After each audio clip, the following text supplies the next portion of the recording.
SIR নিয়ে form বিলি চলছে বাড়িতে বাড়িতে, কিন্তু কি ছবি দেখা যাচ্ছে বিভিন্ন জায়গা থেকে এই ফর্ম বিলিকে কেন্দ্র করে বেনিয়মের অভিযোগ সামনে আসছে। নন্দীগ্রামেও কিন্তু সেই একই অভিযোগ। আর অন্যদিকে পুরুলিয়া, সেখানে এসআইআর এর কাজ থমকে গেল। কারণটা কি? কারণ বুথ লেভেল অফিসারের সঙ্গে শাসক দলের ঘনিষ্ঠতা।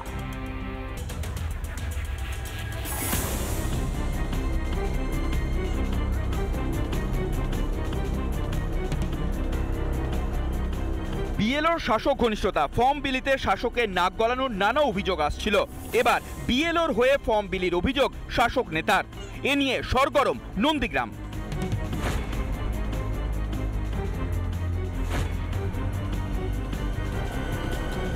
নন্দীগ্রাম ১ নম্বর ব্লকের শামশাবাদ এলাকায় বিএলও হয়েছেন সঞ্চিতা প্রামাণিক। অভিযোগ, প্রথম দিন থেকেই তিনি কোনো কাজ করছেন না। বিএলওর আত্মীয় হওয়ার সুবাদে ফর্ম বিলি করছেন তৃণমূলের প্রাক্তন উপপ্রধান সমর প্রামাণিক। রাতের অন্ধকারে প্রাক্তন উপপ্রধান নাকি তৃণমূল প্রধানের সঙ্গে একযোগে ফর্ম বিলি করছেন। সেই ছবি ভাইরাল হতেই সরগরম নন্দীগ্রাম।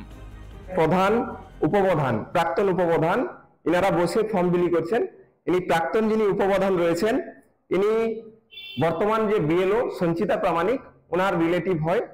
আইসিডিএস এর দিদিমণি, ওনার পরিবর্তে ওনার বাড়িরই ওনার ভাসুর ওই বুথেরই উপপ্রধান ছিলেন আগে, তো সে কাজ করতে পারবে না বলতে ওকে দিয়ে কাজ করানো হচ্ছে, যেহেতু এরিয়াটা তার চেনে।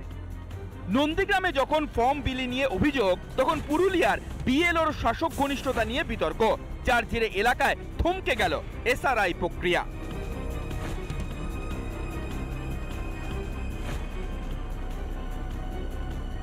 পুরুলিয়ার বড়াবাজার ব্লকের তুমরাশোল গ্রাম পঞ্চায়েত, এখানে তৃণমূলের পঞ্চায়েত সদস্যকেই বিএলও করা হয়েছে।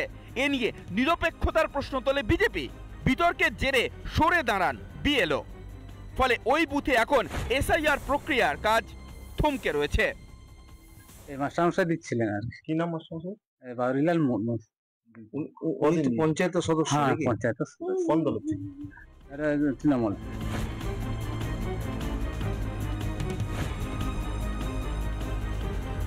দেখুন, প্রশাসনিক দিক থেকে বা নির্বাচন কমিশনের দিক থেকে যেভাবে বিএলও নিয়োগ করার কথা, সেখানে এখানে নিরপেক্ষতা বজায় থাকেনি।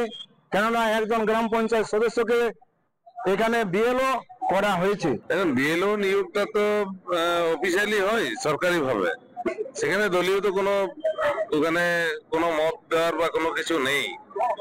তো সেটা নিরপেক্ষ ভাবে কাজ করার জন্য ইলেকশন কমিশন যেটা করেছে ভালো করেছে। এসআইআর প্রক্রিয়া শুরু হওয়া থেকে বিতর্ক, রাজ্যের কোনায় কোনায় অভিযোগ, বারবার কাঠগড়ায় শাসক। এর থেকে স্পষ্ট কেন প্রথম থেকে এসআরআই এর বিরোধিতা শুরু করেছিল তৃণমূল। রিপাবলিক বাংলা। নানা ধরনের কন্টেন্ট দেখার জন্য লাইক করুন, শেয়ার করুন আমাদের ফেসবুক পেজ, সাবস্ক্রাইব করুন আমাদের ইউটিউব চ্যানেল। পাশাপাশি অন্যান্য ব্রেকিং নিউজের জন্য অবশ্যই চোখ রাখুন রিপাবলিক বাংলায়।